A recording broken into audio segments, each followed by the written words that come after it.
ওয়াহাবিরা বলে নবী মরিয়া গেছে। মরে নাই নবী জিন্দা শুয়াছে।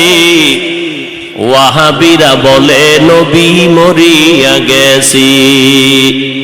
এবার শোনো, নবী যে মরণশীল এটা ওয়াহাবিরা বলছে না, কে বলছে? কোরআনের আয়াত শোনো, বিসমিল্লাহির রহমানির রহিম, ইন্নাকা মাইয়িতুন ওয়া ইন্নাহুম মাইয়িতুন।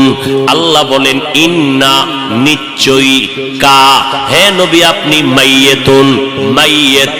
মাইয়িত জানাজা যখন পড়েন সামনে যে থাকে কি বলেন তারে? মাইয়িত মানে কি জিন্দা না মৃত্যু? আল্লাহ বলেন ইন্নাকা, নিশ্চয়ই নবী আপনি, মাইয়িতুন, মাইয়িত, ওয়া ইন্নাহুম মাইয়িতুন, অন্য প্রাণীদেরও মরণশীলেরাও মৃত্যুবরণ করবে, আপনারও মরণ হবে।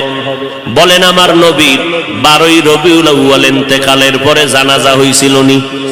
সোমবার দিন জোহরের আগে নবীর ইন্তেকাল, মঙ্গলবার দিন সকালবেলা গোসল কমপ্লিট হয়ে গেল। রওজা মোবারকে নবী যেখানে আছেন এটা আম্মা জান আয়েশার ঘর। আম্মা জান আয়েশার হুজরায় নবী ইন্তেকাল করেছেন। ওই জায়গায় নবীকে চাদর দেওয়া হলো। সাহাবায়ে কেরাম লাইন দিয়ে ঢুকেন, কোনো ইমাম নাই, আলাদা আলাদা একা একা নামাজ পড়ে যায়। ফেরেশতারা নামাজ পড়ে, এইভাবে নামাজ চললো। মঙ্গলবার সারাদিন, বুধবার সারাদিন নামাজ চললো। এইভাবে নামাজ হয়। ও নবীর আশিকেরা বলো, জিন্দা ব্যক্তির জানাজা হয়নি, নবীর জানাজা হয়েছে। আল্লাহ পাক বলেন, ও নবী আমি অল্প টাইমের জন্য আপনার দেহ মোবারক থেকে রুহুটাকে আলাদা করে ফেললাম। এরপরে কবরে রাখার পর কি হয়েছে জানোনি? আল্লাহর নবী বলেন, কবরে রাখার পর আল্লাহ রুহুটা আমাকে ফিরাইয়া জিন্দা বানায় দিবেন। ক্বালান নবী সাল্লাল্লাহু আলাইহি ওয়া আলিহি ওয়া সাল্লাম, আল আম্বিয়া ওয়াহিয়াউন ফি কুবুরিহিম ইউসাল্লুন। আল্লাহর নবী বলেন, সব নবীরা, আল আম্বিয়া সমস্ত নবী পয়গম্বরগণ, আহইয়াউন জিন্দা, কোথায়? বলে ফি কুবুরিহিম, কবরের ভেতরে, কবরের ভেতরে, কবরের ভেতরে, রওজার ভেতরে সব নবীগণ জিন্দা। ইউসাল্লুন, সব নবীরা কবরের মধ্যে জিন্দা হয়ে কি করে? আল্লাহর নবী কয়, সব নবীরা কবরের মধ্যে জিন্দা হালাতে নামাজরত অবস্থায় কিয়ামত পর্যন্ত আমার আল্লাহর মারিফতের মজা নিতে থাকবে।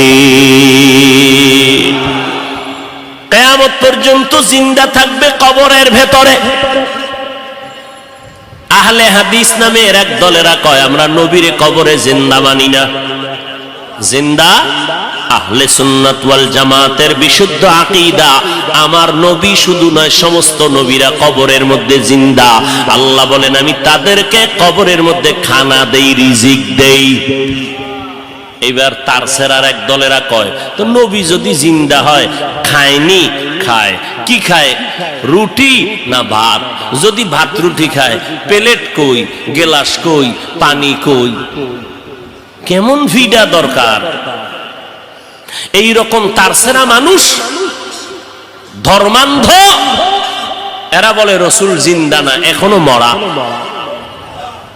নাউজুবিল্লাহ, না? হ্যাঁ, তাকে যদি জিজ্ঞাসা করো, আমরা মায়ের গর্ভে ছিলাম, আল্লাহ তাআলা দুনিয়াতে আসার আগে আমাদের মায়ের গর্ভে আমাদের দেহের মধ্যে রূহ দান করে জিন্দা বানাইছিলেন নি? কথা কন। তাহলে আমরা আমার মায়ের গর্ভে জিন্দা ছিলাম নি? ও ভাই, তুমি যে প্রশ্ন করলা, কবরের মধ্যে যদি জিন্দা থাকে কেমনে খায়, কেমনে কি করে, তোমার প্রশ্নের জবাব দিব পরে। আমার জবাব দাও, মায়ের গর্ভে যে আমরা জিন্দা ছিলাম, আমরা ভাত খাইছিলাম নি, রুটি খাইছিলাম নি, প্লেট কই পাইছিলাম, পানি কই পাইছিলাম, গেলাস কই পাইছিলাম? এই প্রশ্নের জবাব যেই দিন দিবি, ওই দিন দিব জবাব নবীরা কবরে কেমনে খায়।